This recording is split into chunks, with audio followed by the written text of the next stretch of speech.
Hey guys, Jonah here, back with an Advent beer review. And yeah, there's not too many to go. Where are we? 22 is up here. Boom, boom, boom. So, let me flick the ball out of my eyes. Not the first time I've said that, not even today. And we'll see what we get. So, let's get this bad boy. Come on. Oh, got a big boy. In you go. This thing is really starting to fall apart. Okay, here we go. It's a Verdant beer. It's called Lightbulb. And it's an extra pale ale. 4.5%. I had a Verdant beer the other night, actually, in Canterbury, funnily enough. I hope it wasn't this one, because that means I'll have doubled up on my beers, which I don't like doing unless it's fantastic. I think I can see something really amazing here, but it's focusing on my face. Come on. Zoom in. Come on. I think that says Simcoe and Centennial. Centennial, my absolute favourite hop of all time. As pale as a 100-watt light bulb. Well, that's not very pale. And as juicy as an IPA. Biscuity malt base with a hint of sweetness and dank hops. Well, as we all know from watching my my channel, the Verdant beer is not dank necessarily because of the hops they use. It is more because of the yeast they use. Or should I say the interaction between the hops and the yeast. That's usually what makes things dank. And it's a 4.5% bad boy, which is not really a bad boy at all. But it's a 440 can, which is a bad boy. So I am happy that it's a big can, but alas, yeah, not a very strong one. Wow, and look at that. That's the other problem that I seem to be having with these beers. And I've noticed, dear viewer, craft breweries seem not to get their carbonation right. Look at the head on there. Well over 2 fingers, not quite 3. That's what she said. But when I start drinking this beer, I bet you it's flat. There we go. That is my prediction, dear viewer. But, Simcoe usually, I mean, it's quite hazy, but Simcoe usually gives kind of orangey thing. And Centennial is just gorgeous and gives, well, for me, that chewing gum thing. But Centennial, the other name for it, the old school name, which the old school people, especially Americans, talk of it as Super Cascade, which is damn good. Let's dive into this bad boy and we'll see what we get. Hopefully you're doing well. Only 2 more to go. No, only where are we? 22. Yeah, 2 more to go. I feel lonely without a beer. Might have to start on something different. I haven't done as many beer reviews this year, but what I have done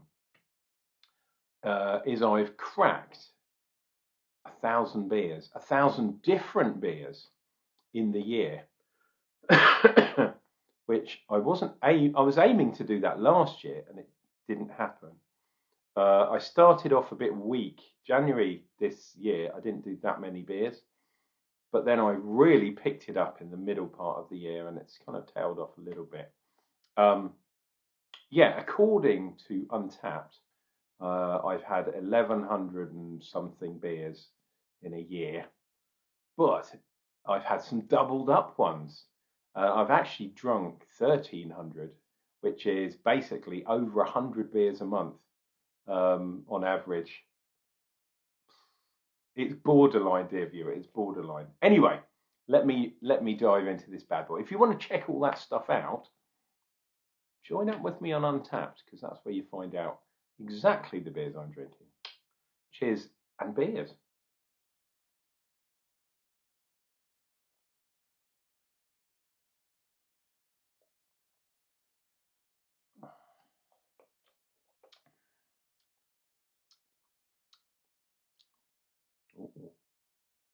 Okay, so I'm getting hop creaminess, which is nice, but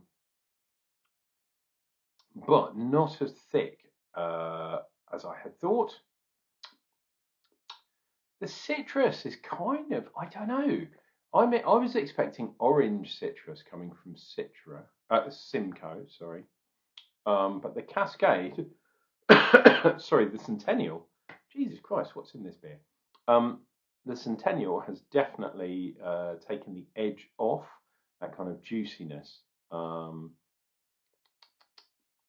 Yeah, I'm not sure about this combination, I have to say. It's quite soft.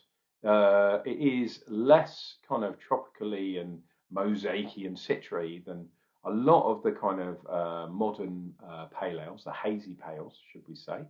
But unlike them, it's not really got that thickness in there. It's quite a light beer.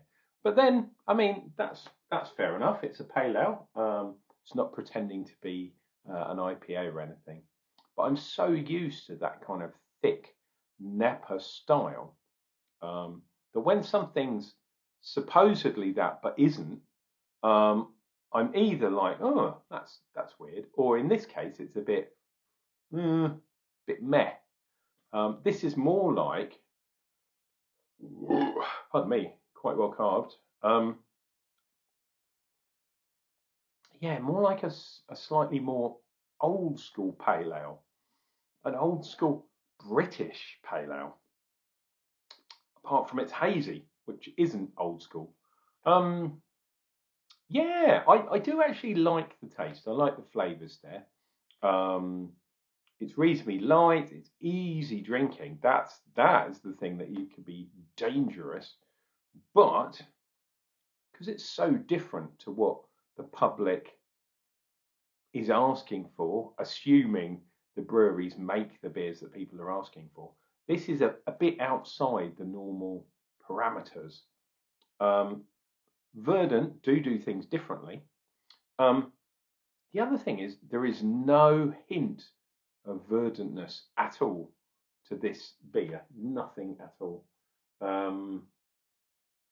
It is not green and pleasant. And neither of those hops were. Simcoe definitely isn't. It's a citrus hop. And Centennial, which I love, I'm not really getting it. Maybe on the nose I'm getting that green kind of verdant thing, but yeah, not in the flavour at all.